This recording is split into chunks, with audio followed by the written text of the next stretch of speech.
այ կալուգացի։ Ես քեզ ասել եմ, որ պետության համը բերանը տա մնալու։ Բայց ոնց որ դու գծերը անցնում ես, եւ ոչ թե պետության համ բերանը տա մնալու, այլ պետությունը կոկորտը տա մնալու, խրխրալու ես քեզ զգուշացնում եմ։ Մի հատ ձեզ հավաքեք, այսինքն արդեն հավաքեք, չհավաքեք։ Ես ասում եմ, կալուգացին իր շրջապատով ներառյալ բանի սեղանի տակ տախկված Սերժ Սարգսյանը, Ռոբերտ Քոչարյանը, Պրո-Բելարուս Ծառուկյանը Հայաստանից փախնելու հնարավորության մասին երազելու են, բայց իրանց այդ երազանքը մնալու է անկատար, իրանք չեն կարալու Հայաստանից փախնեն, որովհետև Հայաստանի Հանրապետությունը իրանց բերելու է պատասխանատվության, այնպես ինչպես միջև հիմա բերել է պատասխանատվության։ Ծառուկյանի փեսա Կարո Գուլոյանի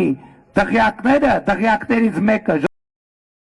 Ժողովրդյան, այլևս իր սեփականությունը չի, այլևս ձեր սեփականությունն է, որովհետև Հայաստանի Հանրապետությունը ապօրինի գույքի բռնագանձման մեխանիզմով այդ տունը վերադարձրել է ինչպես եւ խոստացել էինք։ Զանգեզուրի պղնձամոլիբդենային կոմբինատը, որ 2021 թվականին ես խոստացա, որ ժողովուրդը փայ է ունենալու, ժողովուրդը փայ ունի, եւ 2018-ից 2026 թվականը իրանք 300 միլիարդ դրամով ավելի հարկ են վճարել պետությանը, քան հարկ եւ վճարում են արել պետությանը, քան դա տեղի ունեցել նախորդ 8 տարիներին։ Ֆինանսների նախկին նախարարի Միացյալ Նահանգներում ապօրինի գնված դղյակը Հայաստանի հայտով բռնագրանցվել է, վաճառվել է եւ փողը հիմա Հայաստանի բյուջեին փոխանցելու գործընթացի մեջ է։ Մենք դե ֆակտո պետական ենք դարձրել կոպեկներով սեփականաշնորհված Հայաստանի էլեկտրական ցանցերը եւ առաջիկայում ոչ մի կասկած չկա, նաեւ դե յուրե կդառնա պետության սեփականությունը։ Եվ ավելին, հիմա այդ process-ի ընթացքում մենք բացահայտել ենք նաեւ, որ այդ պատերազմի եռագլուխ կուսակցության անդամներից մեկը Կալուգացի օլիգարխը, պատկերացնում եք, տասնամյակներով մեր մանկապարտեզների վրա այդ մարդիկ ավել հոսանք են գրել, որ փողը գրպանեն։ Զորամասերի վրա ավել հոսանք են գրել, որ փողը գրպանեն։ Պետական մարմինների վրա ավել հոսանք են գրել, որ փողը գրպանեն։ Քաղաքացիների վրա ավել հոսանք են գրել, որ փողը գրպանեն։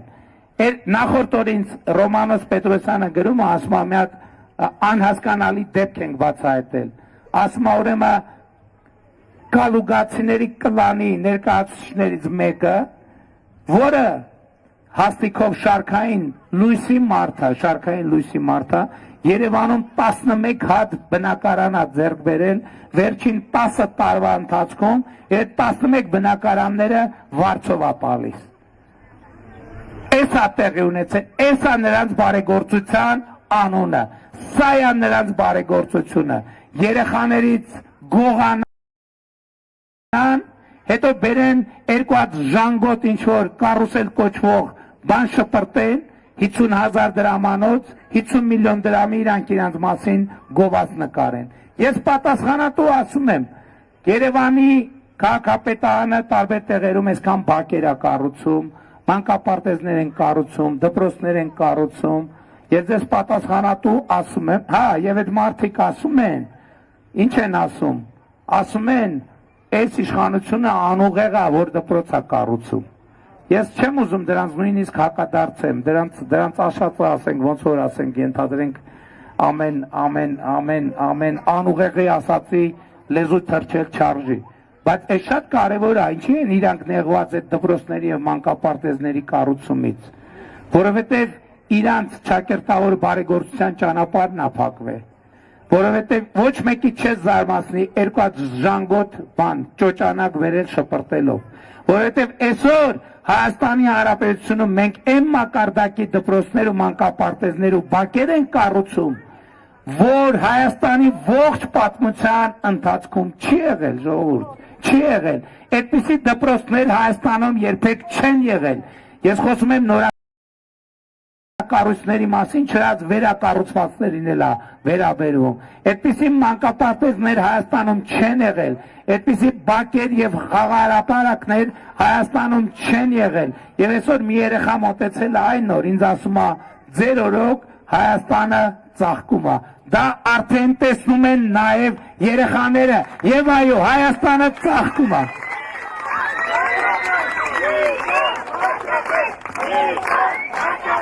Առողջության ապահովագրություն, թոշակների բարձրացում, 300 դպրոց, 500 մանկապարտեզ,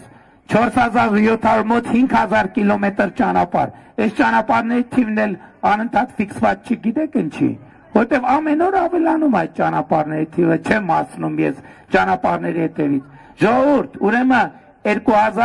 2018 թվականից մինչև օրս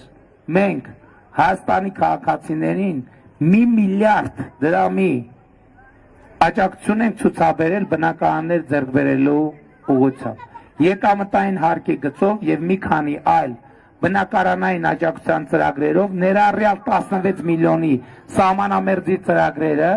ուղիղ 1 միլիարդ դոլար մենք քաղաքացիներին աջակցել ենք բնակարաններ ձեռք բերելու հարցում։ Մենք 2018 թվականից մոտավորապես 3.8 միլիարդ դրամ վերադարձրել են քաղաքացիներին, ինչպես օրինակ երրորդ եւ յուրաքանչյուր հաջորդ երեխայի ծննդյան դեպքում մինչեւ 6 տարեկանը 50,000 դրամի աջակցությունը, մասնավորապես լիզինգի ծրագիրը, երբ որ տեխնիկա, գյուղատնտեսական եւ ոչ գյուղատնտեսական բժշկական տեխնիկա ձեռք բերելու աջակցությունը, գյուղատնտեսական ծրագրերը, մինչեւ 2 տարեկան երեխայի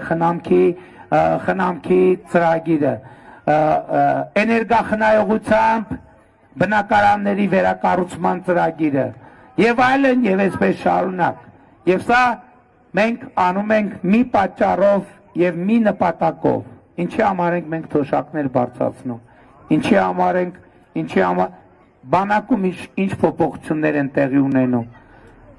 18 տարեկան զինվորները գնում են 6 ամիս վերապատրաստումից հետո դառնում են պաշտպան հայրենյաց ծրագրի շահառու։ Հետո իրանք մարտական հերթապահությունից դուրս